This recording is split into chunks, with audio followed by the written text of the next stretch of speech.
Les forces armées ukrainiennes se sont révélées incroyablement adaptables et innovantes au cours de la guerre jusqu'à présent.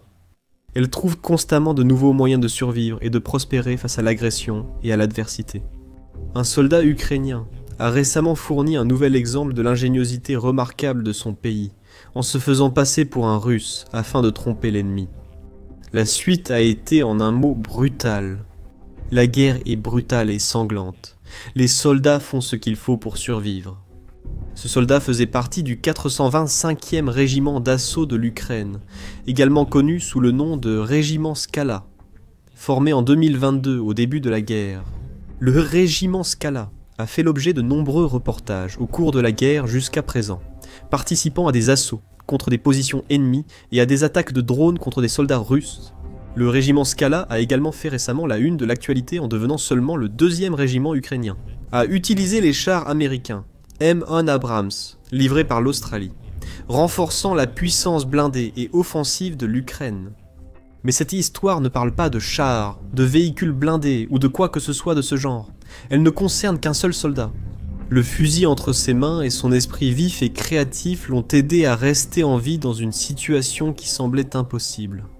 D'une manière ou d'une autre, le soldat s'est retrouvé séparé du reste de son unité et marchait le long d'une route poussiéreuse, jonchée de débris. À quelques mètres derrière lui, un soldat russe suivait ses traces, et plus loin encore, un autre soldat russe marchait également sur cette même route. Un drone planant au-dessus a capturé la scène au fur et à mesure qu'elle se déroulait, et on ne peut qu'imaginer ce que le soldat ukrainien devait penser. Les innombrables idées et éventualités qui traversaient son esprit alors qu'il essayait de trouver la meilleure solution possible pour s'échapper de cette situation. Dans une telle situation, le soldat ukrainien aurait peu de chances de survivre. Il était désavantagé et mal placé. Les deux soldats russes ont l'avantage. S'ils avaient été plus attentifs, ils auraient remarqué que l'homme devant eux n'était pas un camarade russe. Cependant, les soldats russes et ukrainiens ont des tenues de combat similaires. Elles sont tellement similaires que les forces ont pris l'habitude de porter des brassards colorés pour s'identifier les uns les autres. Ainsi, ils ne tirent pas accidentellement sur leurs amis ou n'ouvrent pas leurs portes à des ennemis. Ici, il semble que les Russes n'observent pas assez leurs nouveaux compagnons pour découvrir qui il est vraiment. Peut-être que le soldat ukrainien a également retiré tout signe visible de sa véritable nationalité de son uniforme avant que les Russes ne s'approchent trop, ce qui lui a permis de se fondre plus facilement dans le groupe. Les images du drone montrent que les trois soldats finissent par se rapprocher et commencent à marcher côte à côte. Ils étaient probablement en train de discuter ensemble à ce moment-là. Et une fois de plus, la troupe ukrainienne a l'avantage ici, car des millions d'Ukrainiens parlent aussi bien le russe que l'ukrainien. Certains ont même le russe comme langue maternelle, ce qui leur permet de se faire passer pour des Russes très facilement si nécessaire. Et même si certains Ukrainiens ont choisi de ne plus parler russe et d'adopter leur propre langue depuis le début de l'invasion, comme forme de protestation contre leurs oppresseurs et pour mieux se connecter à leur identité nationale, de nombreux Ukrainiens qui ont grandi en parlant russe ont continué à le faire. En revanche, bien que de nombreux Russes puissent comprendre l'ukrainien, beaucoup ne parlent pas cette langue régulièrement. Grâce à cela, il serait assez difficile pour un soldat russe moyen de se faire passer pour un Ukrainien. Mais les soldats ukrainiens, comme l'homme présenté dans ce clip, ont beaucoup plus de facilité à se fondre parmi leurs ennemis. Bien qu'il ne soit pas clair ce qui a été dit, le cas échéant, entre les trois soldats, il est très probable que le soldat ait parlé russe pour ne pas éveiller de soupçons. Même ainsi, il se trouvait toujours dans une situation incroyablement dangereuse. Il suffit d'une seule erreur, d'un seul mot déplacé, d'un seul acte suspect, et les Russes auraient pu le démasquer et braquer leur fusil sur lui. Le soldat devait faire les bons choix pour sortir de cette situation indemne, et c'est exactement ce qu'il a fait. Les images du drone le montrent. Les Ukrainiens commencent à ralentir le pas et prennent un léger retard sur leurs nouveaux compagnons, qui avancent simplement, sans réfléchir, inconscients qu'ils sont en train de faire leur dernier pas sur cette terre. Soudain, il saisit sa chance et fait ce qu'il doit faire pour s'échapper et sauver sa vie. L'Ukrainien lève son fusil et tire une balle dans la tête du soldat russe le plus proche de lui, qui s'effondre sans vie sur le sol. L'Ukrainien déguisé se précipite alors vers le deuxième russe, qui semble avoir un instant de prise de conscience. Il se retourne aussi vite qu'il peut, mais pas assez rapidement.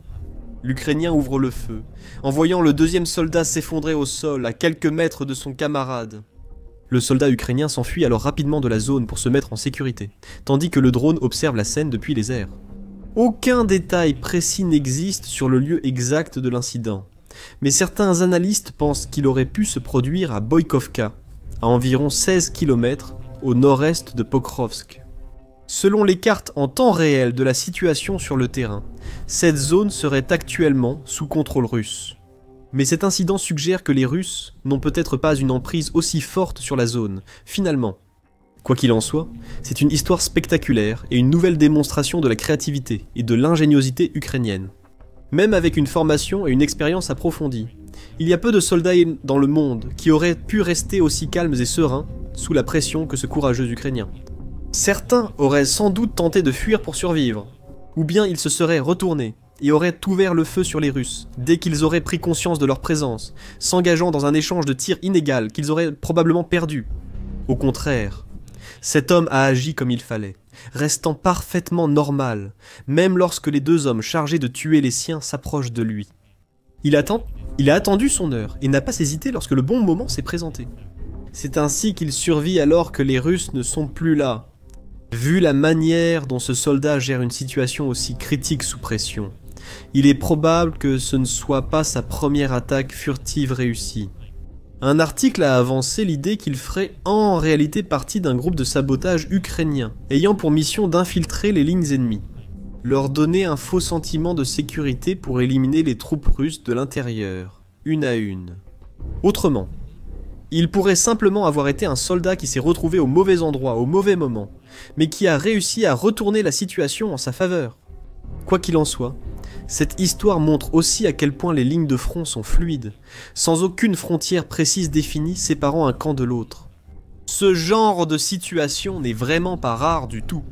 Des soldats russes et ukrainiens se croisent parfois de façon inattendue dans de petits villages ruraux et d'autres zones de la ligne de front non totalement contrôlées par un camp. Comme le dit l'analyste du renseignement militaire en source ouverte Andrei Perpetua, il n'y a pas de ligne de front cohérente. Rob Lee, analyste à l'Institut de recherche sur la politique étrangère, partage cet avis. La ligne de front est en réalité relativement poreuse, et il y a souvent moins de 10 soldats pour défendre chaque kilomètre du front, selon le terrain. La porosité de la ligne, et le nombre relativement faible de troupes réparties sur de nombreux kilomètres de terrain, signifie que des cas d'identification erronés comme celui-ci sont étonnamment susceptibles de se produire. C'est surtout vrai dans les zones de terre de personnes du front, largement dépeuplées, sauf quelques positions de combat dissimulées ou souterraines. Des éclaireurs et des soldats peuvent être envoyés dans ces zones pour chercher des fournitures ou recueillir des renseignements, et ils peuvent tomber sur des forces ennemies au cours du processus. Mais ils peuvent avoir du mal à distinguer un ami d'un ennemi en raison des uniformes similaires mentionnés précédemment. De plus, les soldats des deux camps parlent la même langue et utilisent même des fusils similaires ou identiques. Cependant, les soldats ukrainiens ne sont pas les seuls à s'être fait passer pour l'ennemi afin de surprendre leurs adversaires. Début août, des rapports ont évoqué des soldats russes déguisés en civils et cachés dans des maisons à Pokrovsk, en Ukraine. Pokrovsk, proche du front, est depuis longtemps une cible majeure des forces russes. Le Kremlin a tout tenté contre la ville dans le but de submerger enfin les derniers défenseurs ukrainiens et de prendre le contrôle de ce centre stratégique et logistique. Des groupes d'assaut russes, des drones et même des chars ont été envoyés en direction de Pokrovsk, les troupes profitant également de la porosité de la ligne de front pour gagner du terrain au nord de la ville. On suppose qu'ils prévoient d'encercler Pokrovsk, de couper ses lignes d'approvisionnement et de s'en emparer définitivement. Mais jusqu'à présent, aucune de ces tactiques ne s'est révélée véritablement efficace. L'Ukraine s'est retranchée et défendue, comme dans d'autres zones clés de la vaste ligne de front. La Russie paraît de plus en plus désespérée, adoptant des mesures étranges et drastiques pour prendre la ville, comme déguiser des soldats en civil. Une photo de 2 Russes en civil a vite circulé sur les réseaux ukrainiens, accompagnée d'un avertissement. Faites attention, ce sont des Russes. Ilya Petrina, un commandant adjoint ukrainien opérant dans la région, a révélé qu'il y a eu de nombreux cas de ce genre, déclarant au Télégraphe « Nous avons vu des Russes se changer de leurs vêtements militaires, allant même jusqu'à enfiler nos uniformes. Nous retrouvons des vêtements militaires russes dans des zones où ils étaient. » Petrina a aussi indiqué que sa brigade a intercepté des communications radio russes, où des soldats ennemis évoquent se déguiser pour infiltrer la ville et contourner les lignes de défense ukrainiennes. Selon Petrina, leurs objectifs sont d'attaquer l'infanterie ou les véhicules blindés légers ukrainiens de l'intérieur, et de perturber la logistique ukrainienne, avec pour but secondaire de diffuser la désinformation et la panique parmi la population locale. Ils leur disent qu'il y a déjà 500 Russes qui sont entrés à Pokrovsk pour les convaincre de ne plus aider les Ukrainiens. Quant à la façon dont les Russes sont entrés à Pokrovsk au départ, les rapports divergent.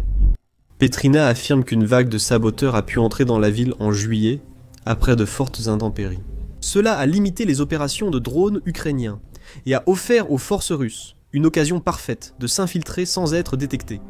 Un commandant ukrainien, à la tête d'une compagnie de drones de la 68e brigade mécanisée, utilise cet indicatif d'appel. Liouti a déclaré que l'une des brigades ukrainiennes avait par erreur permis à des groupes russes d'entrer.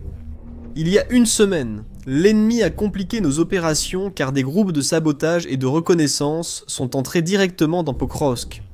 Ils ont été laissés entrer par l'une des brigades, et l'ennemi s'est accumulé directement dans la ville par ses points de contrôle. Des nettoyages intensifs sont en cours depuis un moment. Mais vous comprenez combien il est difficile de nettoyer la ville, et de traquer l'ennemi. Ils se déguisent à plusieurs reprises en civils, se mêlant à la population civile. Une fois dans la ville, on pense que les saboteurs se sont dispersés en petits groupes de seulement 3 à 4 personnes. Ils cherchaient tous les vêtements civils qu'ils pouvaient trouver afin de mieux se fondre dans leur environnement. L'un d'eux a même été retrouvé portant l'uniforme du service postal national ukrainien. Mais les forces ukrainiennes étaient à leur trousse. Ils ont trouvé un téléphone sur un soldat russe, avec des photos d'une carte de Pokrovsk. Avec des itinéraires et passages réputés sûrs pour les Russes indiqués, Petrina a expliqué la suite. Nous avons découvert leur itinéraire d'entrée en ville. Une brigade d'assaut a été envoyée pour fermer l'accès. Les soldats ukrainiens ont suivi la route des Russes et trouvé plusieurs uniformes abandonnés dans des maisons. C'est à ce moment-là que nous avons commencé la filtration parmi les civils. Pendant 9 jours, les soldats ukrainiens ont parcouru maison par maison, suivant les itinéraires connus et interrogeant les habitants. Dans une tentative de trouver des Russes cachés parmi la population locale, ils ont localisé un groupe dans un bâtiment et ont trouvé plusieurs Russes cachés dans un sous-sol. Ils ont lancé quelques grenades à l'intérieur, éliminant l'unité en un clin d'œil. Des civils locaux ont également aidé l'opération ukrainienne. Une vidéo montrant même un couple de personnes âgées, guidant un drone ukrainien vers une maison où des soldats russes étaient cachés à l'intérieur. L'un des habitants ouvre même un portail pour que le drone puisse passer avant qu'il ne vise le bâtiment et n'y pénètre directement, éliminant les Russes à l'intérieur. Il n'est pas toujours facile pour les forces ukrainiennes de repérer les Russes cachés dans leurs rangs, surtout dans des villes comme Pokrovsk, où de nombreux civils innocents vivent encore. Mais ils ont en grande partie accompli un travail efficace et efficient, en identifiant et en tuant ou capturant des dizaines de soldats ennemis déguisés, contrecarrant ainsi, une fois de plus, les plans de la Russie. La différence entre ces histoires est frappante. Un seul soldat ukrainien a réussi à se faire passer pour un Russe et a tué 2 soldats russes dans le processus. Pendant ce temps, plusieurs soldats russes ont tenté de se cacher et de se déguiser en civil à Pokrovsk, mais ils ont été systématiquement repérés et traqués. C'est une preuve évidente que, lorsqu'il s'agit de ruses, de déguisements et de stratégies de sabotage sournoises, l'Ukraine est tout simplement meilleure que la Russie. D'autres exemples incroyables de ce genre se sont déjà produits auparavant. En septembre 2024, par exemple, des soldats ukrainiens de la 12e brigade des forces spéciales Azov de la garde nationale ukrainienne se sont fait passer pour des éclaireurs russes pour réussir une mission audacieuse. Les forces spéciales ont audacieusement pénétré une position russe, persuadant les 3 soldats présents qu'ils étaient alliés. Après une brève discussion et l'échange de collations, les Ukrainiens ont révélé leur identité et proposé aux Russes de se rendre. Ils ont accepté, et les 3 soldats russes ont été faits prisonniers de guerre. Ils ont ensuite été interviewés devant la caméra, confirmant qu'ils avaient été bien traités en captivité, et conseillant à leurs compatriotes de ne pas partir à la guerre. En janvier 2025, des soldats ukrainiens de la 2e compagnie du 2e bataillon d'assaut, de la 3e brigade d'assaut, ont capturé au moins 6 soldats russes. Après une autre manœuvre de sabotage discrète, un groupe d'assaut est d'abord passé derrière les lignes ennemies pour neutraliser un poste d'observation russe situé assez près de la ligne de front. Le poste était conçu pour surveiller les mouvements des troupes et du matériel ukrainien, afin de tenir les forces russes locales informées des déplacements et de la position de leurs ennemis. Une fois qu'ils ont pris le contrôle de la zone, les Ukrainiens ont repéré une unité russe cachée dans un abri creusé et bien camouflé. Ils ont alors élaboré un plan astucieux, criant en russe et faisant semblant d'attaquer l'abri. Les soldats russes, cachés à l'intérieur et redoutant une attaque de leurs propres troupes, sont vite sortis, se retrouvant entre les mains reconnaissantes des forces ukrainiennes. En mai 2024, une escouade de la 3e brigade d'assaut ukrainienne a capturé une radio russe après un affrontement intense au nord de Kharkiv. Un soldat ukrainien russophone a alors utilisé la radio, faisant semblant d'être du côté russe et leur demandant de rediriger leurs tirs ailleurs, loin de son unité. Les Russes ont obéi, permettant à la brigade ukrainienne de les encercler et éliminer. Malheureusement, tous les soldats ukrainiens ne font pas simplement semblant d'être du côté russe. Certains Ukrainiens ont choisi de collaborer avec la Russie et de se battre contre leur patrie, préférant prêter allégeance à Moscou plutôt qu'à Kiev. Et le Kremlin tente de tirer le maximum de profit de ses troupes. Il a créé des régiments et brigades entiers, composés d'Ukrainiens des territoires occupés. Comme la 132e brigade de fusiliers motorisés, qui a pris part à la récente offensive russe au nord-est de Pokrovsk, alors que les forces tentaient d'encercler la ville. Étant donné que ces Ukrainiens ont grandi dans des régions comme Donetsk et Louhansk et y ont vécu toute leur vie, ils connaissent bien le terrain, ce qui leur donne un avantage notable.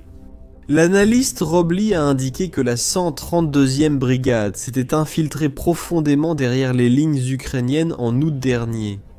L'infiltration a été menée par des soldats de la 132e brigade de fusiliers motorisés de la République populaire de Donetsk russe, qui est composée de soldats issus des zones occupées, qui comprendraient mieux la région et pourraient s'intégrer à la population. L'avancée exacte de ces groupes reste floue, mais ils ont pénétré de plus de 10 km au-delà de la ligne de front, voire davantage. Les défenseurs ukrainiens, connaissant leur patrie, utilisent le terrain et leur supériorité tactique pour riposter. Le premier corps Azov ukrainien et d'autres unités, dont le 425e régiment d'assaut, ont lancé une contre-attaque majeure dans la région. Ils ont presque détruit la 132e brigade de fusiliers motorisés et récupéré les terres perdues. Donc, qu'ils affrontent des Russes, se faisant passer pour des Ukrainiens, ou même des Ukrainiens combattant du côté de l'ennemi. Les forces armées ukrainiennes continuent de faire preuve d'une résilience remarquable et d'une force tactique impressionnante, trouvant sans cesse des moyens toujours plus innovants et percutants de déjouer leur ennemi. Découvrez les récents succès de l'Ukraine dans notre vidéo, qui explique comment une nouvelle amélioration de drones pourrait offrir à Kiev un avantage aérien majeur. Pour plus d'analyses sur la guerre, découvrez notre décryptage des raisons de l'annexion de la Crimée par la Russie en 2014 et comment cela s'inscrit dans les plans à long terme de Poutine. Et enfin, assurez-vous de vous abonner à notre chaîne également, afin de rester informé et à jour sur tout ce qui se passe en Ukraine et au-delà.